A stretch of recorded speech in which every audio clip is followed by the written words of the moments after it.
The voices have told me that apparently it's been a year since I started making my reverse roguelike FPS. So let's take a look at the progress I made as a solo game dev over the last year. After a period of moaning about my failed last project, I started developing Crows, a roguelike where you have to sacrifice your body parts to progress.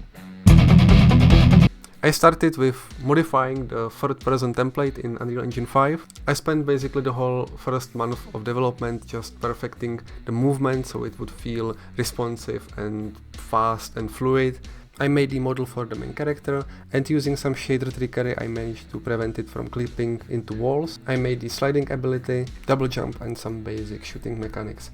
If you would like to know more about any of these, I have other videos on my channel about the development of this game, so go check them out. I also have a Patreon where I post scripts from this game, and if you want to support me there, I would greatly appreciate it. I will be also linking the most important resources and tutorials I used into the description of this video. Or if you have any questions about how something works in the game, just ask me in the comments or on Discord, and if I have the time, I will try to answer you. I made a basic prototype for a hook gun, which I thought would be much more prominent in the game. At this point it's just one of many other guns, each has some unique ability, but at this time I was mainly focusing on making this hook gun. Sometime later I realized that I will be wanting more weapons because I wanted to give more variety and basically wanted to give player more choice for their playstyles and builds, and this meant that I had to rework the whole projectile system in the game. Initially I was using projectiles like physically moving objects that were shot from the gun, but because I wanted some more precise weapons, I switched to using line tracing instead. This solved many issues with precision, but later on I decided to combine these two systems, so in the game right now are both line traced bullets and physical projectiles that are used in guns that shoot rockets and huge explosive projectiles which don't need precision.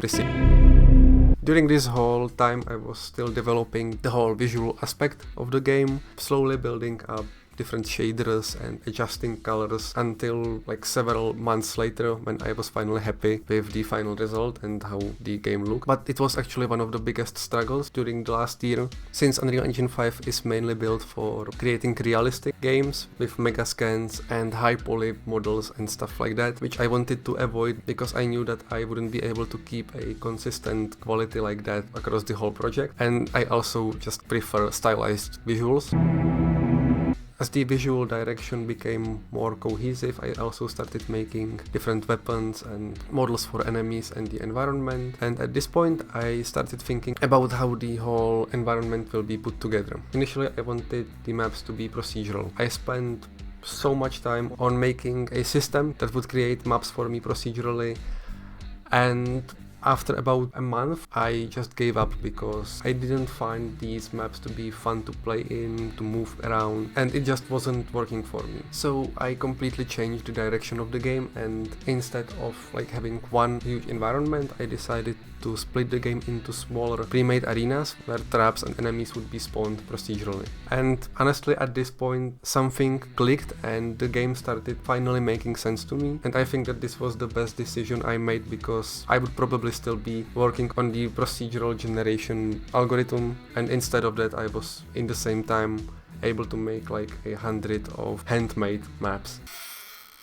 One thing I haven't talked about yet is the sacrificing mechanic that also went through a lot of iterations. Initially I thought it would be like you select a body part on a puppet and basically like tear it off or cut it off, but then I wanted to have more options, so I made cards instead, and each time you clear an arena you pick a card and sacrifice some ability or a body part or health or something. But I felt that this system still wasn't giving players that much of choice, so I also made a stress mechanic, so you can now reverse each card and it will give you something positive, some boost, or as you suggested in the previous devlog, there will be actual unique abilities that you will be able to get from the reverse sacrifices, and the sacrifices themselves will have branching paths, so there will be more variety and you will be able to create your own custom builds and choose different sacrifice paths and stuff like that. Still, it's not finished and I'm still making more sacrifices and more options, so there would be a lot of stuff to try out. So now for the new stuff. Since the last devlog I made a huge amount of tiny little changes that just make the game feel a little bit better to play. I made new enemy types, I made several new maps and a whole new end region which I won't be showing you right now. I also worked a lot on the story, which I also won't show you because spoilers. But the things I can show you. I made a new gun, well, several of them. The first one being this, which initially looked like this. Yeah. I then had to remake it to not look like a penis, so now it looks like this, and basically it's a beam gun. It shoots a beam. It can also be upgraded to shoot a healing beam, so you will be healing both the enemy and yourself if you are low on health, and then you can switch it to start dealing damage again. I also worked on making boss fights and bosses, mainly this one. Also the new sacrifices, which I already talked about. I made some more bonus maps which will put you against stronger enemies and will reward you with more currency. And made some adjustments to this stupid minigame where you kick vases. Now when you kick them they fly more upwards, so it's easier to shoot them. I still felt that the maps were a bit bland and predictable, so I made some more traps and made a new algorithm for placing them around. Still, I would like to make some more traps. If you have any ideas on traps, please leave them below.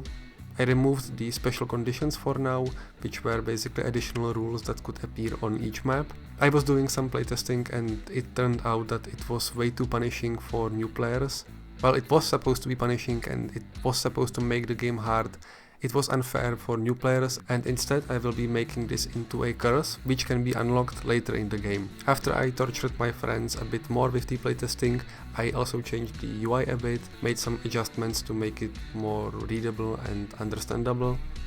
It turned out that just releasing the players into the game didn't really work because they were completely lost and had no idea what they were supposed to do, so I made a very short tutorial or an onboarding, and also I made some pop-ups or hints for when you pick up a new weapon. It tells you what you can do with it and gives you these little hints that disappear when you complete that action.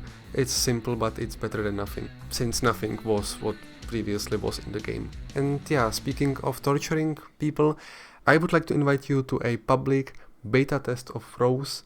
You can access it from the Steam page of the game. It's completely free and it includes the first region, few weapons and all the sacrifices and abilities that are completed at this moment. So even though it's a bit limited in scope, I would really like to hear what you think about the game, if it has potential or if you think it's horrible.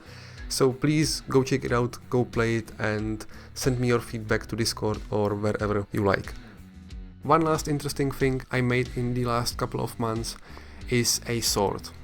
Because obviously it's a first-person shooter, you have to have a sword, right?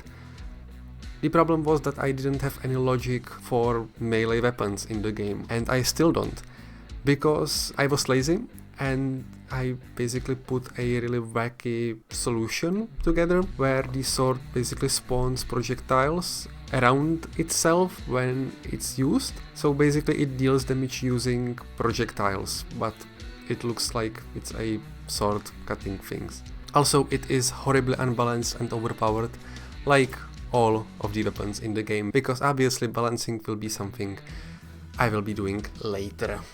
Like sound design. Yeah, most of the guns are still missing sounds. I haven't done anything on sound design. I really need to. So yeah, that's all for this video. Please go check out and play the game. Let me know what you thought about it, and yeah, hopefully see you sooner than in 3 months. Probably not. Bye.